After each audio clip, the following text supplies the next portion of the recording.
this is just... I'm going to front load this a bit while we wait for John to get ready. Honestly, after that previous segment, which I find more somber, to be honest, this one is moderately amusing because of the ridiculousness of it. However, the problem that we have is that this is our country, and this is what's really happening. And so, I guess we'll begin. You see that tweet? Marion Millar, women won't weeshed. That's apparently Scottish for shut up. What's the censored bit there? Well, that's the thing. Something right? hates women? So, spotted at River City Studios, Dumbarton, because women won't weeshed, and then something hates women, right? So, scroll down a little bit so we can see the picture there, John. For anyone who can't tell, right, this is a ribbon that appears to have been tied to a tree. The colours are specifically the colours of the suffragette movement. So, that looks to me like someone's supporting the suffragettes by putting up a suffragette ribbon on a tree. And she's tweeted out going, women won't be quiet. So I wouldn't have thought that was worthy of being persecuted. But apparently Marion Millar, 50, from Airdrie, was charged under the Communications Act for 6 tweets published in 2019, that being one of them. She faces up to 6 months in prison. So not a year, sorry. I thought it was a year in prison. It's 6 months. The messages investigated by officers... Don't worry, she'll do it again. She'll do it again. Are understood to be include a retweeted photograph of a bow of ribbons in the green and white-purple colours of the suffragettes tied around a tree outside the Glasgow studio where the BBC soap opera was shot. Persecuted for being a suffragette. Boy, I love progressivism.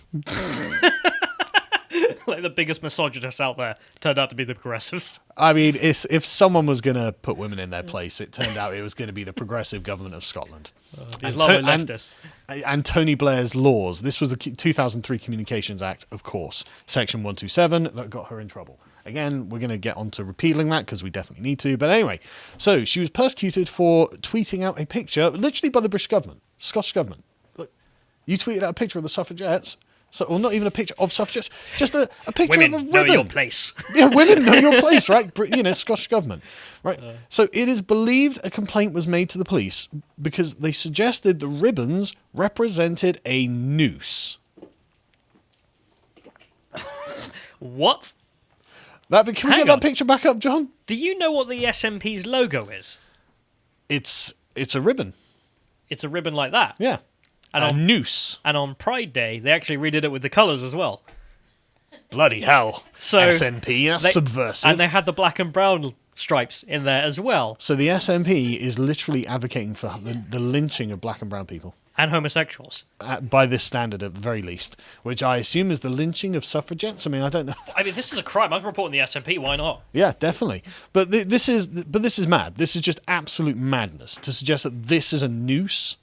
I mean, that's obviously not a noose. It's a ribbon. It's a suffragette ribbon. It's like, oh, look, we're for women's rights. And it's like, oh, you want to lynch blacks? What? Like, this is like calling, what was it? It was called anti-Semitic the other day. If you're not in favour of transgenderism, you're an anti-Semite or something like that. Yeah. Like you are the same as an anti-Semite. Yeah. This is just insane. I mean, like, go back 4 years, and we were like, this stuff in the universities is pretty nutty. And here we are, woman facing 6 months in prison for this. For posting this on Twitter. She didn't put the noose up, like she didn't do that. This ribbon, that wouldn't, it's mad. Absolutely mad that not the police even strong have enough to done hang this. Jeffrey Epstein. No, exactly. But the police got involved. She was arrested. She's out on bail at the moment. She had to be bailed over this, right? What was the bail set out, do you know? Oh, no, it didn't say. But pale and visibly shaken, the mother of 6 emerged from Coatbridge police station after the interview of almost 2 hours to be greeted by applause and cheers from a group of supporters, many wearing a T-shirt that she's got "Women Won't Weeshed." What's weeshed? It is Scottish for shut up, right? Shut up. Right, okay. It's weird Scottishisms. But she says, in a statement, she quoted the novelist Salman Rushdie. Nobody has the right not to be offended. That right doesn't exist in any declaration I have ever read. Police and politicians appear to have lost sight of this. So she's arrived at the Sargon position from 2016. You have no right to be offended. I've been saying this for years, and now the feminists, the gender critical feminists, have got to adopt my position because otherwise, what? are they arguing, you know? You have no right not to be offended. Yeah, exactly. But also, I would argue you do have a right to be offended as well. What if I want to see something Of course like we've this? got a right to be offended. But Yeah. we don't. Like, I want to see Yeah. stuff like this I want to noose. see the noose, yeah. But no, I can't. It's blurred, you know, all the photos of it are blurred. It's like, what? I This is sent John the SMP noose as well, because I think you'll get a kick out of that. But yeah, anyway, women won't shut up, she said, or wished. These charges are a fundamental attack on our human rights. That's correct. We still have the right to free thought and the ability to speak our minds. Well, actually, you don't. Actually, you don't. And you've just found out that you don't because you've been arrested by the police for posting this photo to social media. You don't have the right. And, of course, in Scotland, you absolutely don't have the right to even have these thoughts at the dinner table now, thanks to Humza Yousaf, the massive racist who has decided that he needs to be patrolling your thoughts even at the dinner table. But yeah, I mean, I've got to say, by the same standard, I mean, that looks like a noose. That looks a lot more like a noose than what Marion Millar had posted. So we've got the SMP logo on screen with the pride colours in there and the black and brown stripe, which certainly looks like a hate crime to me, boys. Yeah. I think the Scottish police deserve to know. Yeah.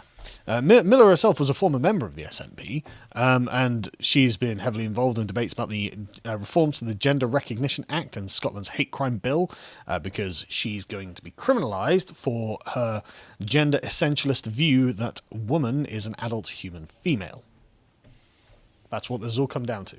This is what all of this is about, right? Naturally, her tweet was taken down for violating Twitter's rules on what is and is not a noose, I guess. But yeah, so this is pretty mad. Hang on, so Twitter sided with the Scottish police of Vice and Virtue? Yes, of course it did. I don't know why I expected different. Yeah, why would you expect different? They're an American company, of course they did. You know, they don't care about the First Amendment. That's not for you. Suffragettes, under the bus. Yeah, exactly. Suffragettes, sorry, under the bus. But anyway, Right-wingers. the reaction from the social justice warrior types has been hostile, with posts characterising Millar and her supporters as TERFs. A report was made to the police after a Twitter user who was identified as a PhD student in Coventry published a picture of a gun and tweeted, making a nice list of TERFs tweeting at women won't wished because she needs target practice, as in threatening to shoot the TERFs. Picture of a gun, I want to shoot TERFs, and Twitter were like, okay, we will remove that PhD student from Coventry. Madness. Always the academics. Absolute madness. But obviously, she's being massively targeted online. She did have a crowdfunder up for her own legal defense, but that was removed by GoFundMe for some reason. For supporting women's rights. I am a suffragette, and GoFundMe are like, not on our platform, you're not. Presumably they followed it up with repeal the 19th. I don't know. I mean, where are we going with this GoFundMe, you know? Like, have the Saudis brought them out or something? Yeah, exactly. Just as the resident misogynist, I think that women should have the right to vote. Raise money on GoFundMe? Yeah, and raise money for their own legal defense when being obviously wrongfully accused by the state. I don't know why I have to be the guy to say that, but I guess someone has to. Women, they actually do have rights. It's okay. They should have rights. And GoFundMe need to recognise this. Just like the Scottish police. But anyway, so Andrew Doyle tweeted out about this. A woman faces 2 years in prison for tweets. Apparently it's only 6 months, but one was a photo of a suffragette ribbon that was deemed threatening because it supposedly resembled a noose. So how do we go about repealing these laws that criminalise free expression? And, of course, the answer is the petition against Section 127. I sent this over to Andrew, so hopefully... Wondering about the difference in the prosecution. It is 2 years maximum under Section 127. Right, but she's only being threatened with 6 months. We actually have a worse blasphemy law than Kuwait, for example. Wow. Okay. So. Well, I mean, we don't want the suffragettes getting away with it, do we? I don't think Kuwait actually criminalises suffragettes yet. I don't think they can protest, but they can speak. Do women have the right to vote in Kuwait? I think they have the right to vote for like chamber or something, but it doesn't matter anyway because it's a monarchy. Right. Yeah. Exactly. So. But yeah. Anyway, so if we want the suffragettes to be able to do their activism without being criminalised by the state, we need to repeal Section 127 of the Communications Act of 2003. We've got 16,000 signatures, which is, I guess, a good start, and it got us a response from the government, which was like, yes, we do need to expand the Communications Act of 2003, which is not good. So what we need to do is get that up to 100,000 signatures to save the suffragettes from the Scottish government, because there's nothing else we can do, apparently. Apparently, social media is not going to help them. I mean, it's literally the meme of like Gimli and Legolas, like you're stood there with the feminists Yes. being like, never thought we'd be on the same side, but Yeah, exactly. I mean, I didn't think we would. But at the end of the day, I, as a free speech extremist, don't think that women should go to jail for supporting women's rights. That's a weird thing I never thought I'd damn say. far right, you can't keep getting away with it. I know. But I'm just thinking back to like 2014 or something when I was like, yeah, these feminists like Jermaine Greer are all a bit nuts. And now it's like, look, we shouldn't criminalize these feminists. You know, they are nuts, but like they don't need to go to jail for what they're doing. I just, come on. I mean, at least I've remained consistent to my principles. You know, there's there's no getting around it. But yeah, so help us get this to 100 grand. We need this seriously. It really has to happen. Like Andrew does. 100,000. How do we go about repealing these laws? Well, the only stage that I can see that we've got next is to get the debate in Parliament, because then at least theoretically, someone in Parliament might be like, so women's rights, are we still on board with that? I think we are.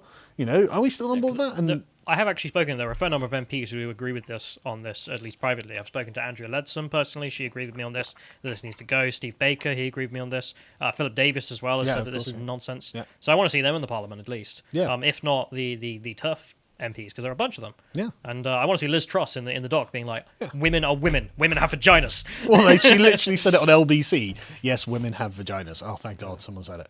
But yeah, the deadline for this is October. This expires in October. So I would very much appreciate it if you would tweet this at all of your favorite content creators and ask them to promote it, because we really need to start moving on this. 16,000 signatures is a good start, but this has not been something we've been able to get too many signatures on for some reason, because this is the official government signature petition page. So this is something the government is committed to. They're forced to do this if we can get it to 100k. So we really need to. Otherwise, women are going to go to jail. Feminists are going to go to jail. And you know I don't want that. So come on, guys. We need to get this, get those rookie numbers up. If you enjoyed this segment from the podcast of the Lotus Eaters, you can watch the full broadcast live every weekday at 1 p.m. UK time on lotuseaters.com.